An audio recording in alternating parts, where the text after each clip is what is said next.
Buenas noches, eh, me presento, soy Giancarlo Estrada, médico residente de segundo año de ortopedia y traumatología. En este caso voy a presentar como parte del curso de telesalud de la Universidad Nacional Mayor San Marcos, lo que es el tema de fracturas, qué son y cómo abordarlas, dirigido en este caso a un público no médico. Voy a poner el tema de la presentación y vamos a empezar. Ya. Entonces, ¿qué son las fracturas y cómo abordarlas va a ser el tema de la presentación? ¿Cómo se define una fractura? Bueno, nosotros tenemos una manera técnica de decirlo, pero en otras palabras es una pérdida de continuidad en la sustancia de un hueso, ¿no? En otras palabras, hueso roto, ¿no? A veces hay como que definiciones que existen, por ejemplo, el tema de la fisura, ¿no? Que son, le dicen a las fracturas incompletas, ya están en desuso esta terminología. Y bueno, estas fracturas nosotros las clasificamos bajo bastantes variables, ¿no? Por ejemplo, de acuerdo a la energía del traumatismo, el mecanismo de producción, dónde se producen, cómo es el trazo, entre otros factores, ¿no? Una de las formas, por ejemplo, en la cual nosotros lo clasificamos es el mecanismo de lesión, ¿no? Por ejemplo, de acuerdo a eso se dividen si es que el trauma es directo o indirecto, ¿no? Un trauma directo quiere decir que, por ejemplo, yo recibo un golpe y la fractura o la lesión ósea se produce justo en el nivel del golpe, ¿no? Usualmente se acompañan no solo de fracturas, sino también de moretones, ¿no? O esas cosas, ¿no? En el lugar de la lesión, ¿no? El trauma indirecto usualmente son otro tipo de lesiones. Por ejemplo, yo me cae, son por fuerzas de torsión, o por ejemplo yo caigo, ¿no? Corriendo me caigo, me apoyo en mi mano y eso me puede producir una fractura en el hombro, justamente por la transmisión de la fuerza, ¿no? Entonces eso se tiene que también ver, ¿no? No siempre se producen lesiones de hueso en el lugar que uno se golpea, a veces se pueden producir en otras zonas. O por ejemplo, puede producirse incluso sin un golpe, ¿no? Por ejemplo, las llamadas vencidas, ¿no? O hacer fuercita, por ejemplo, a veces genera una fractura en el húmero y eso, por ejemplo, puede ser sin un golpe de por medio, ¿no? De acuerdo a la energía del trauma, nosotros clasificamos si es que son de baja o alta energía. Baja energía, ¿qué quiere decir? Es una lesión producida porque nosotros recibimos algo que usualmente no nos debe producir esa lesión, ¿no? Por ejemplo, si yo me caigo, ahorita me paro y me caigo, no me voy a romper la cadera, ¿no? Sin embargo, un paciente adulto mayor, ¿no? Abuelitos que nosotros sabemos ya tienen varias enfermedades o posiblemente la calidad del hueso ya es menor, ¿no? Entonces, una caída simple les puede producir muchas veces una fractura de cadera, una lesión así de ese tipo, ¿no? Entonces, tenemos que tener en cuenta eso. Y alta energía, por ejemplo, un accidente de tránsito, una lesión por arma de fuego, ahí sí ya ahí no importa el tema de la edad, ¿no? O sea, son lesiones que al ser fuerte el mecanismo, en este caso de la lesión, va a producir a veces incluso más de una fractura, ¿no? Y entonces tenemos también que tener una buena evaluación. Dentro de las fracturas de baja energía que les había mencionado, ¿no? Que estaba el ejemplo de la abuelita, vamos a también tener otros tipos, ¿no? Por ejemplo, uno son las fracturas por estrés. Las fracturas por estrés son producidas por mecanismos repetitivos. Entonces, por ejemplo, ¿no? Tenemos el clásico ejemplo de la fractura de recluta, que se llama, ¿no? Por ejemplo, una chica, ¿no? Aproximadamente 20 años que no está acostumbrada, por ejemplo, a hacer una actividad física y se mete, por ejemplo, en la escuela, ¿no? De oficiales, que, por ejemplo, que yo veo en un hospital, ¿no? Entonces, muchas veces a veces se quejan de que me duele el pie, pues no le hace mucha importancia y al final uno evalúa y se producen fracturas ocultas o incluso ya fracturas por estrés, ¿no? Entonces, es un mecanismo repetitivo en el cual no se da el descanso del hueso y finalmente termina desgastándolo y rompiéndolo, ¿no? Y lo otro son fracturas patológicas. ¿Qué quiere decir eso? Es fracturas en un hueso enfermo, en otras palabras. O sea, hay una lesión, por ejemplo, en este caso un tumor en el hueso, el tumor hace que ese hueso, justo a ese nivel, sea un hueso débil. Entonces, una fuerza pequeña hace, hace que se rompan. Otro, por ejemplo, son en el caso, por ejemplo, de huesos osteoporóticos, ¿no? En adultos mayores, la calidad del hueso es menos. Entonces, una caída, ¿no? Por ejemplo, en el caso de la abuelita, le va a producir también una fractura, ¿no? No simplemente un golpe. Según la exposición, ahí tenemos que, por ejemplo, si es que hay una herida en la piel o no, justo en el lugar de la fractura, se van a clasificar en fracturas abiertas o expuestas y fracturas cerradas. Las fracturas expuestas, usualmente hay una herida, ¿no? Que genera una comunicación hacia el interior. No siempre necesariamente tiene que verse el hueso pelado, en otras palabras, pero hay una herida justo en el foco de fractura, entonces eso es la definición de una fractura expuesta. Usualmente esto se produce más en lugares donde no hay mucha cobertura del hueso, ¿no? O sea, básicamente que sea piel y hueso. ¿Dónde son estos lugares? Por ejemplo, en los dedos, ¿no? En las manos, ¿no? De los pies. Ahí básicamente tenemos la piel, la grasita y el hueso debajo. Y también, por ejemplo, la parte anterior de la pierna, ¿no? Entonces, a veces una lesión importante a ese nivel, sobre todo en las manos, por ejemplo, ¿no? Son fracturas que casi siempre van a tener exposición. Y el otro, por ejemplo, son las fracturas cerradas, en la cual hay una fractura, pero no hay una herida en la piel. Muchas veces no hay herida en la piel, pero sí hay una herida debajo, ¿no? O sea, por ejemplo, a veces puede haber lesión, ¿no?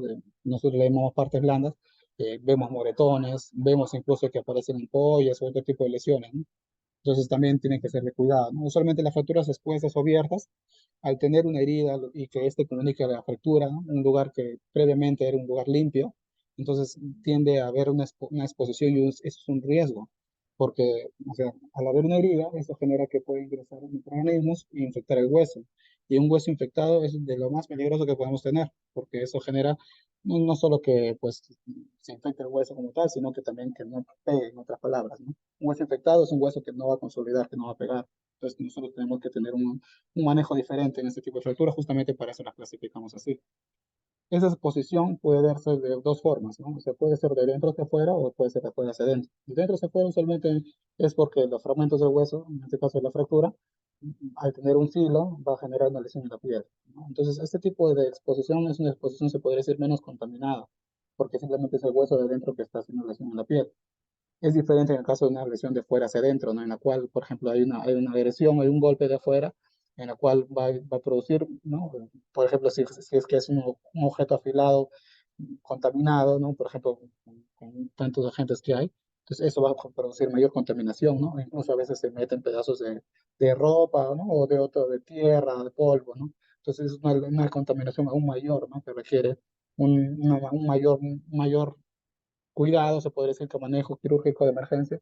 En estos casos casi siempre es requerido justamente para hacer primero una limpieza y recibir apropiadamente los antibióticos, ¿no? Eso es lo que tenemos que tener en cuenta, que si nosotros vemos, por ejemplo, un paciente que clínicamente, bueno, nosotros no vamos a entrar en la parte médica, pero, o sea, nosotros vemos que hay una deformidad, ¿no? Que el paciente tiene limitación y tiene una herida de ese nivel, tenemos que llevarlo pronto y hacerlo atender pronto porque eso se puede infectar, en otras palabras, ¿no? Se tiene un alto riesgo de infección. Por ejemplo, ese es un tipo de ejemplo de un caso que viene en el hospital, un policía de unos 30 años, que bueno, fue referido de provincia porque en un enfrentamiento recibió un disparo por rifle, ¿no? Entonces el disparo por rifle con uso en el lado izquierdo le produjo una lesión seria en el antebrazo, ¿no? Fue de entrada y salida, y con el uso en la derecha, vemos que el hueso, en este caso el radio, ¿no?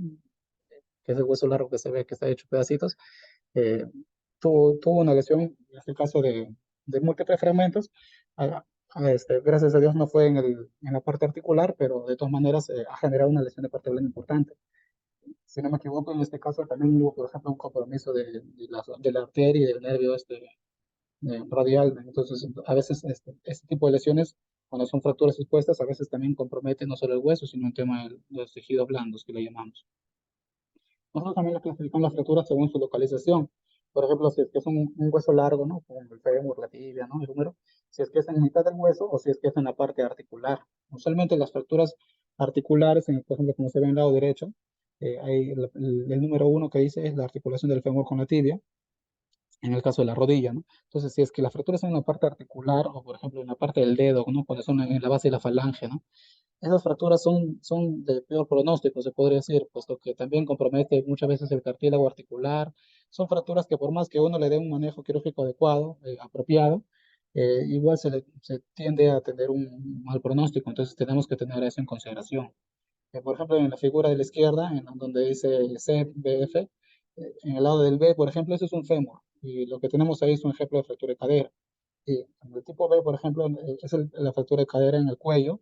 Ese tipo de fracturas va a generar que esa cabecita que queda volando, eh, porque así es la biología de la cabeza por su irrigación, que es, ¿no? Ascendente, va a tender a morir, ¿no? Entonces, ese tipo de fracturas habitualmente el tipo de manejo que nosotros hacemos es una prótesis, ¿no? Por eso es que ven que algunos indican, por ejemplo, como fracturas prótesis o algunos no más prótesis es plata u otro material, ¿no? Entonces, solo para ejemplificar, ¿no?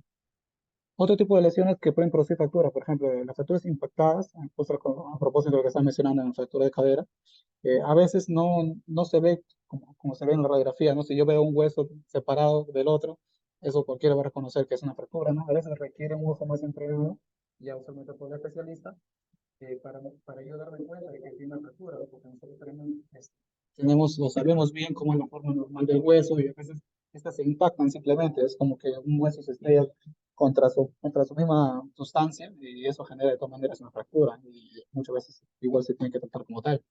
Lo otro son, por ejemplo, fracturas por aplastamiento, ¿no? Una persona, por ejemplo, que se cae parada o de pie, ¿no? Del tercer piso, hay lesiones que se van a producir características en cierta parte del cuerpo, ¿no? O sea, por ejemplo, uno se cae de pie y yo tengo que buscar que no haya fractura en el talón, en este caso el hueso calcáneo, que no haya fracturas en la rodilla, en este caso el platillo tibial, y que no haya fracturas, por ejemplo, vertebrales, ¿no? Eso casi siempre se evalúa o es el protocolo en un paciente que cae, por ejemplo, de altura, ¿no? Y que genera fractura por aplastamiento. Las fracturas avulsivas usualmente son avulsión, quiere decir por tracción, ¿no? O sea, son fracturas que se producen porque ahí, en el lugar donde que está avulsionado, se insertan tendones. Un ejemplo característico, por ejemplo, en la figura 2, el tendón rotuliano, ¿no? El que tenemos en la rodilla, se inserta en la tibia, en la parte de delante. Entonces, al haber, por ejemplo, un golpe y un mecanismo de, en este caso, de que estire la rodilla forzosamente, esto va a producir que ese tendón jale y rompa esa parte del hueso. Entonces, ese tipo de fracturas usualmente tienden a tener una indicación de que tienen que operarse, por supuesto que al tener, al estar esta parte del hueso avulsionada, entonces quiere decir que la función de esta tendencia ha perdido. Para devolver la única manera es reinsertar esa pastilla ósea. ¿Ya? Y las fracturas por hundimiento son fracturas de mucho cuidado, ¿no? Porque usualmente cuando ya este hueso, por ejemplo, aparte de romperse, se hunde, esa porción de que está hundida ya no va a poder recuperarse. A veces se tiene que ayudar, por ejemplo, lo que llamamos el injerto óseo, ¿no? Que son aditivos que usamos externamente, o puede ser del mismo paciente, o puede ser pues injerto óseo autólogo, para rellenar ese defecto, ¿no? Según el desplazamiento, nosotros tenemos, bueno, que esté cortado, angulado, rotado. Nosotros generalmente usamos estas tres variables para ver el tema del desplazamiento. ¿Y cómo es el manejo como tal? Nosotros, bueno, vamos a ver que inicialmente vamos a indicar una inmovilización. Muchas veces esa inmovilización puede ser yeso o férulas, ¿no? De otro tipo. Es el manejo inicial casi siempre en general de toda fractura. Y muchas veces, dependiendo de la indicación, puede ser el manejo definitivo, ¿no? Eso ya lo valora el especialista. Dentro del manejo quirúrgico vamos a tener que hay uso de placa y tornillos o el uso de prótesis, como le estaba comentando, eso depende también de la lesión, del tipo del hueso, el tipo de la fractura y entre otras cosas. Y bueno, como mensaje final quería decirle también que la fractura es una lesión de tejido blando en la cual hay debajo un hueso roto. ¿Qué quiere decir eso? Pero, o sea, nosotros no simplemente vemos radiografías, al menos en la parte de ortopedia y traumatología. Vemos también cómo están lo que es la piel, cómo están lo que es la función, en este caso la parte blandas, puesto que a veces la lesión la lesión del hueso es lo menos importante, como el caso que le mencioné, pero sí era más considerable o más serio ahí, por ejemplo, el tema de la lesión vascular o la lesión nerviosa, ¿no? Para citar un ejemplo, por ejemplo. Eso es lo que quería mencionarle en esta oportunidad. Espero que sea sobrado y muchas gracias Gracias.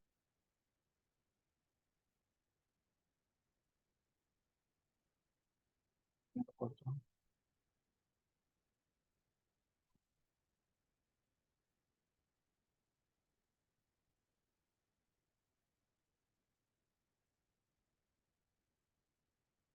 ya.